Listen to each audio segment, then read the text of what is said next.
Hi, my name is Olivia, and I'm 28.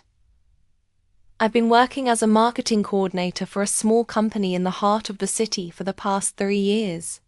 It's not glamorous work, but it's stable, and stability has meant everything to me. Since Luke, my fiancé, went off to war, I've been the kind of person who keeps things together, managing my job and responsibilities while carrying the weight of his absence. The days blur into weeks and the weeks become months, but each day without him felt like a lifetime. When Luke left, it was supposed to be temporary. He was part of a special operations unit that had been deployed overseas to provide support and assistance in volatile regions. The mission was expected to last a year, maybe a little longer. I remember the morning he left. The way the sunlight filtered through the window, making everything look normal, even though everything had changed. We had said our goodbyes at the airport brief. Bittersweet. He promised he'd be back, that he'd write as often as he could, and that we'd keep in touch no matter what. I held on to those promises, clinging to them as a lifeline during the long months that followed. The first few weeks were filled with letters and phone calls that made it feel like the distance wasn't so vast. But as the months went by, the letters became fewer, the phone calls more infrequent. It was like the further he got from me, the further I got from him. The routine of my life became my refuge: work, errands, managing the quiet apartment we once shared, trying not to think too much about the empty spaces around me. It was hard, being alone. But I tried to stay strong. I'd learned early on in our relationship that I had to be independent. I couldn't depend on him being there all the time. He had his duty, his mission, and I had mine, to keep life going until he came home. But as the months stretched on, I found myself questioning everything. Would he come back the same? Would I? I had always imagined that when the day finally came, when Luke returned, it would be this perfect reunion. The daydreams I'd had in my head painted a picture of him walking through the door, picking up exactly where we left off. There was always an underlying assumption that time wouldn't change us, that love wouldn't fade, no matter how many miles and days separated.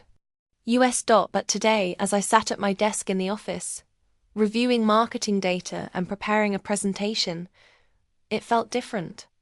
The quiet hum of the office, the clicking of keyboards, the muted conversation around me, it all seemed to fade into the background. I glanced at the clock, counting the minutes until my lunch break, but instead of focusing on the tasks in front of me, my thoughts kept drifting back to Luke. I hadn't heard from him in weeks. The last time he called, his voice sounded strained, and I had heard the weariness in his tone. He told me that everything was fine, that the mission was going well, but I could tell that something was wrong. He wasn't the same, and I wasn't sure if that was a result of the war, or if it was because of the distance between us, a gap that seemed to grow wider with every passing day. I rubbed my eyes, trying to shake off the feeling of unease. I had promised myself I wouldn't overthink things, but it was hard not to when the person I loved was so far away, so distant in every sense of the word. The empty chair at the dinner table, the silence of the bedroom that had once been filled with his laughter, it all reminded me of how much had changed. Just as I was about to turn my attention back to my work, my phone buzzed on the desk. I glanced at the screen and saw an unfamiliar number flashing. For a second, I froze. It was strange to receive a call at this time, especially from a number I didn't recognize. I had been so accustomed to waiting for Luke's calls, hoping that one would come through during the day, that my heart skipped a beat. Could it be him? Could it finally be the moment I'd been waiting for? I picked up the phone, my breath held in my chest. Hello? Olivia? The voice on the other end was deep, familiar, and so full of warmth that it made my heart race. I felt my pulse quicken. Luke? I whispered, almost afraid to believe it was him. Was this real? Yeah, it's me. His voice sounded so much like the one I remembered, but there was an edge to it now. A weariness that I hadn't heard before. I'm home. I blinked, struggling to process the words. Home, I whispered, feeling the world around me stop. What do you mean? You're back? From the mission? I'm back for good, Liv, he said, his voice softening. I just landed a few hours ago. I'm outside your apartment right now. I wanted to surprise you. For a moment I couldn't breathe. My fingers tightened around the phone, my heart pounding in my chest. You're here? I asked, barely believing the words. Luke, you're really home? I'm home, he repeated. Can I come in? I felt a rush of emotions flood over me. A mixture of relief, excitement, and something else, something that felt like fear. This was the moment I'd been waiting for, the moment I'd imagined in my dreams. But as I stared at my desk, my heart racing, I felt an unease I couldn't explain. It was like something was wrong, like I wasn't sure what to expect when I saw him again. I'll be right there, I said, quickly hanging up the phone. I rushed to grab my coat, my hands shaking with excitement and nerves. I hadn't seen Luke in months. He had been my rock, the person I'd leaned on, and now I was about to see him again. But as I stood in front of the mirror, trying to collect myself before I stepped out, I caught a glimpse of my reflection and saw the uncertainty in my own eyes. Would Luke be the same? Or would the time apart, the things he'd gone through, change him in ways I couldn't predict? I pushed the thought aside, determined to focus on the present. He was home. He was here. When I reached my apartment, I found him standing on the doorstep, just as he'd promised. He looked different, taller, more muscular, and his face, though familiar, was marked by an intensity I hadn't seen before. His dark hair was shorter than I remembered, and his posture was stiff, like he was holding something in. Liv, he said, his voice breaking the silence between us. His eyes softened as he took in my appearance, but there was something behind his gaze that I couldn't quite place. Something distant. Luke, I said, my voice trembling as I walked toward him. You're here. He stepped forward and enveloped me in his arms. I held onto him tightly, inhaling his scent, feeling the familiar warmth of his body against mine. For a moment the world felt right again.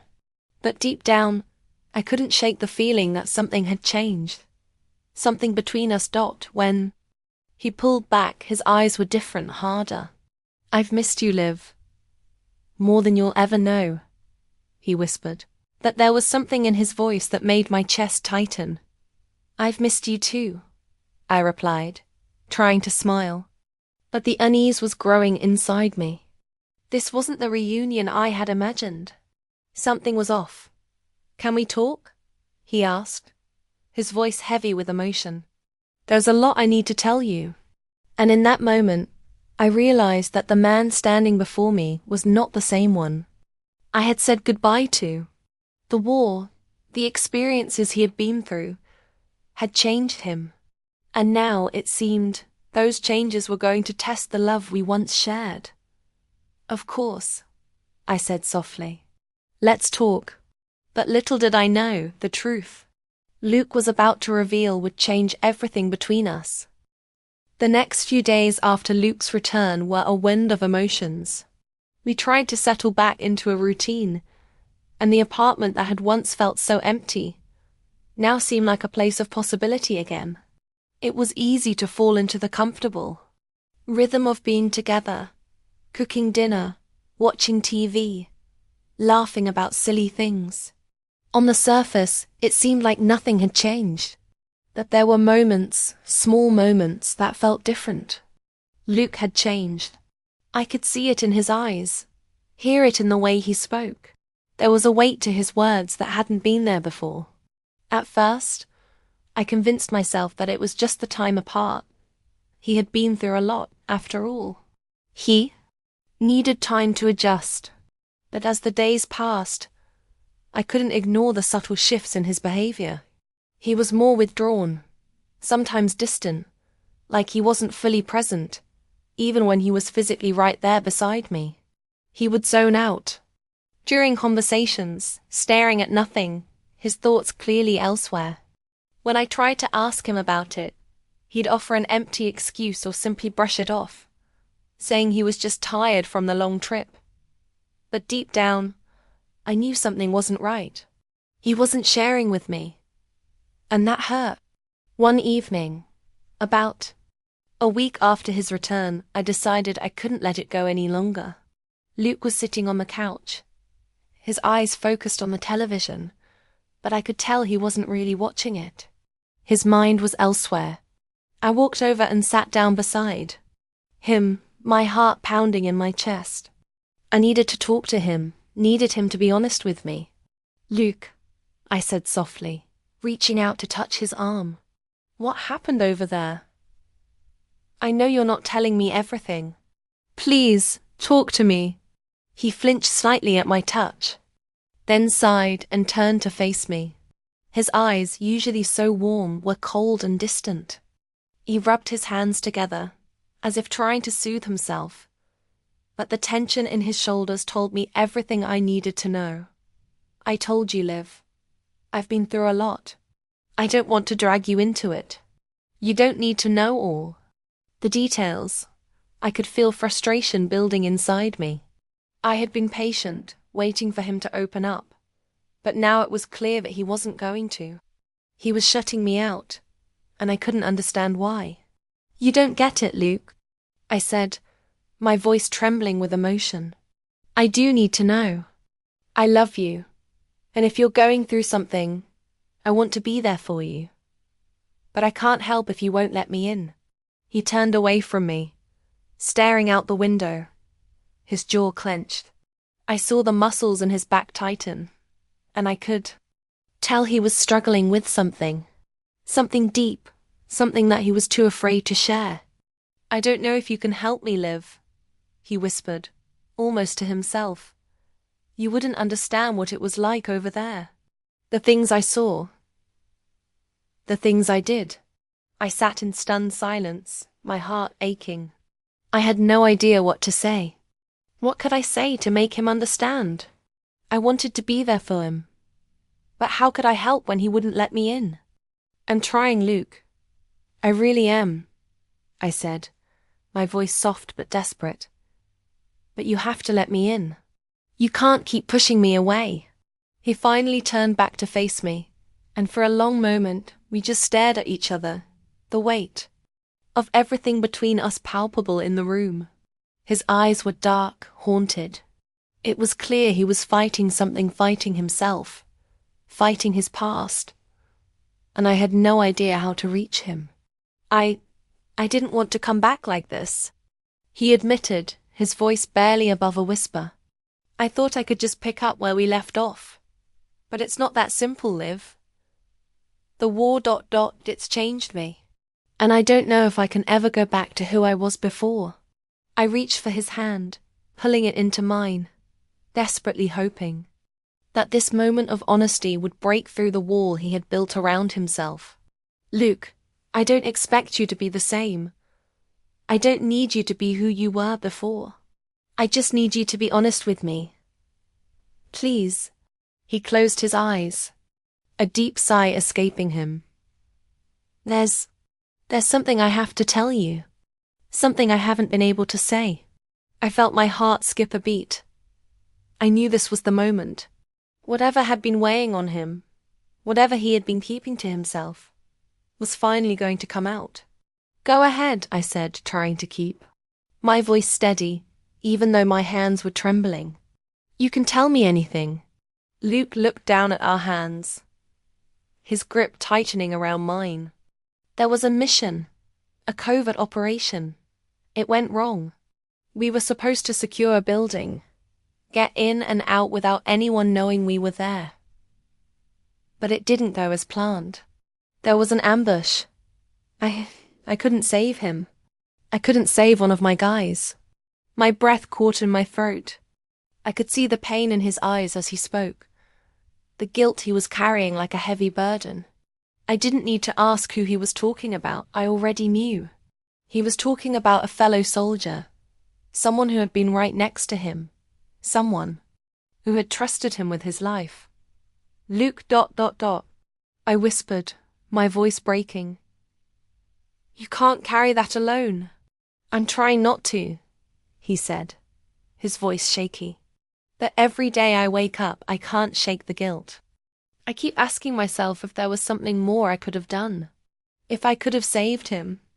If I could have done things differently. And it's eating me alive. I reach for his face, cupping it gently in my hands. You're not responsible for what happened, Luke. You did everything you could. You can't blame yourself for what happened. He closed his eyes, his face crumpling in grief. I don't know if I can ever forgive myself, Liv. I don't know if I can ever move past this. The pain in his voice was almost unbearable. To hear, he had carried this burden for so long, and now, after everything he had been through, he didn't know how to let it go. The weight of his guilt had trapped him, and no matter how much I loved him, I didn't know how to make it better. Luke, I said softly, my voice filled with tenderness. I don't expect you to forgive yourself right away, but we'll get through this together. I'm here for you, no matter what. He looked at me, his eyes full of tears and for the first time since he came home, I saw the raw vulnerability in him. He was no longer the soldier who had left for war. He was just Luke. My Luke. The man I loved. I don't deserve you, Liv, he said, his voice breaking. I shook my head, wiping away the tears that had begun to fall from my eyes. You don't need to deserve me, Luke. You just need to let me in. Let me help you. We're a team. We've always been a team. He nodded, his expression softening, and for the first time, I felt like we were starting to break through the wall he had built around himself. The journey ahead wouldn't be easy. There would be more moments like this, moments where he would retreat, moments where he would struggle with his past. But we would face it together. I wasn't going to give up on him. Not now, not ever. We sat there in silence for a long while, the weight of the conversation still hanging in the air. But for the first time in days, I felt like there was hope. We had taken the first step toward healing. The secrets that had torn us apart were starting to unravel. And together, we would find a way forward. But I couldn't shake the feeling that the hardest part was still ahead. Luke had been through things I couldn't fully understand, and it would take time to rebuild what had been broken. Time to heal the wounds that war had left behind. I squeezed his hand, leaning my head against his shoulder, and silently promised him that no matter how long it took, we would make it through this. Together. Ask ChatGPT. The days that followed were a delicate balance of small, hard-won moments of connection. I wanted to believe that the worst was behind us, but I knew that Luke's road to healing wasn't going to be simple. Every now and then, he would retreat into himself, his eyes distant and his thoughts clearly elsewhere. He would pull away, sometimes for hours, unable to shake the demons that had followed him back from war. It hurt to see him like this, to know that the man who had been so present in my life was now a shadow of the person I had once known. But I didn't give up. I couldn't. Love wasn't just about the good times, the easy times. It was about the difficult ones too. It was about standing by each other, even when the world felt too heavy to carry. And though Luke didn't always talk about the things that haunted him, I could see the way he tried. Each time he opened up, even just a little, it felt like a breakthrough. And I knew that if we could keep doing that, if we could keep working, through the silence together, we would find a way back to each other. One evening, about a week after our conversation in the living room, Luke and I went for a walk in the park near our apartment. The crisp air cut through the trees, and the world felt calm, peaceful, despite the turbulence that had lived inside our home since his return. We walked side by side, our breaths visible in the cold air. But neither of us said anything. It wasn't uncomfortable, just peaceful. I could tell Luke was working through something in his head, and I wasn't going to push him. As we reached the small pond that sat in the center of the park, Luke stopped. He stood there for a moment, staring at the water, his face hard and unreadable. "Liv," he said suddenly, his voice low. "I don't know how to make this right." I turned to look at him, but I didn't rush to fill the silence. I knew he needed time to say whatever it was that was weighing on him. "You've done more than enough," I replied softly. "Just being here with me, just letting me in is all I need. We're figuring this out. Together." Luke shook his head, his hand coming up to run through his hair in frustration. "I don't feel like I'm enough for you. I don't feel like I'm the man I was before. I've seen things I can't forget, things I can't undo, and I'm afraid that I've come back a different person. And maybe that's not a person you'll love anymore." The weight of his words hit me harder than I expected. I had always known that war changes people, that it scars them in ways that can't be seen. But hearing Luke speak these words made the reality of it so much clearer. I could see how deeply it was affecting him, and I could see the fear in his eyes, the fear that the man he was, the man I had loved, was lost to him, and he wasn't sure if he could be that person for me again. I stepped closer to him, my heart aching. "Luke, listen to me," I said, taking his hand in mine. "I don't need you to be the man you were before. I just need you to be you. I don't care what the war took from you. I don't care what you've been through. I love you. And that love hasn't changed. You haven't lost me." He looked down at our intertwined hands, the weight of my words slowly sinking in. "But I feel like I'm broken, Liv. I don't know if I can fix this." "You don't have to fix anything," I replied, my voice steady.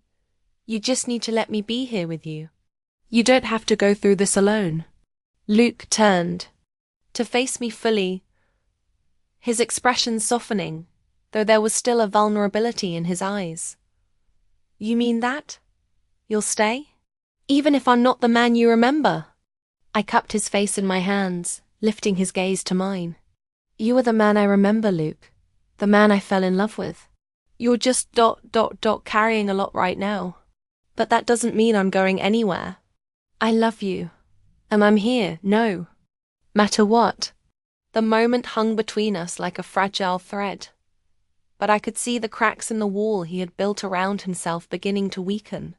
His shoulders relaxed slightly, and for the first time in days, his eyes seemed to focus on me, not the ghosts that lingered in his past. "I don't know how I got so lucky," Luke murmured, his voice thick with emotion. "I don't deserve you." "Don't say that," I said softly. "You deserve me. You just need to believe it too." Luke smiled then, a small but genuine smile. "I'm trying." And in that moment, I realized that this was just the beginning of something new. We weren't going to pick up where we left off, we couldn't. The person Luke had been before the war was no longer the person standing in front of me.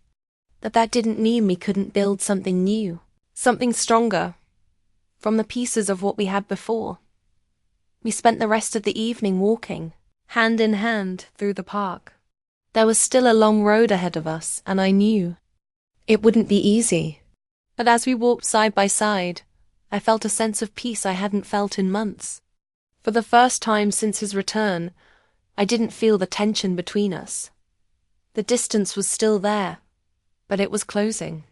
And maybe, just maybe, we would find a way back to each other. The next few months were a mix of small victories and setbacks. Luke went to therapy, something he had resisted at first. But I could see the relief in his eyes each time he came back from a session.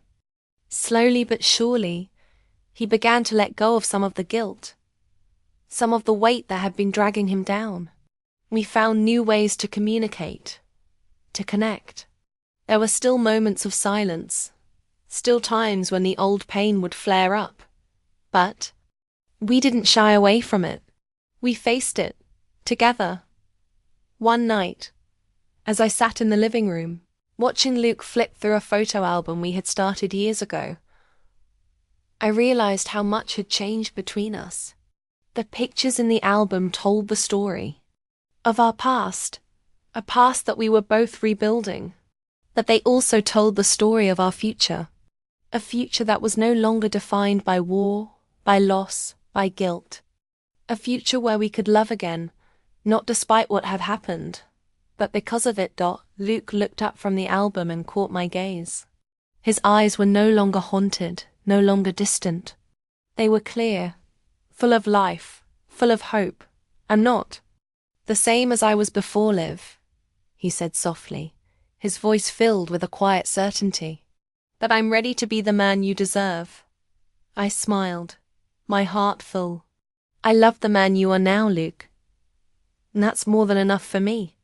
And in that moment, I knew we had both finally found our way back to each other, not as we were before, but as the people we had become through the pain, the healing, and the love we had shared.